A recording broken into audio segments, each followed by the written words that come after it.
How to lock applications on iPhone. Hello guys and welcome back to the channel. In today's video I'm going to show you how you can lock an app on iPhone. So if you want to have better privacy on all of your applications, you can follow these steps, and I suggest you to follow these steps with me side by side in order to avoid any confusion.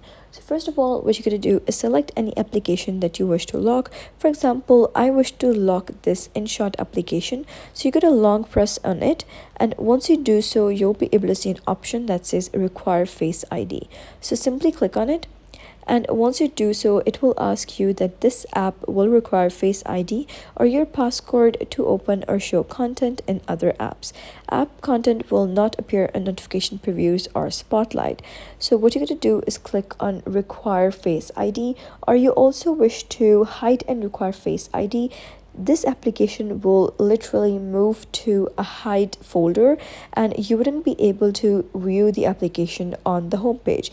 So if you only wish to lock the application, you can simply click on require Face ID, and once you do so, you're going to verify using your Face ID, and then you're going to type in your passcode.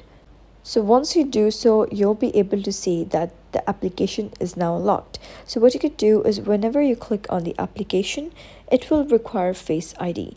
Now when you verify using your Face ID, you'll be able to see that you have been redirected to the application. So that is basically how you can lock application on iPhone. So if you found this guide helpful, give it a thumbs up and don't forget to subscribe for more helpful tutorials. I'll see you in the next video.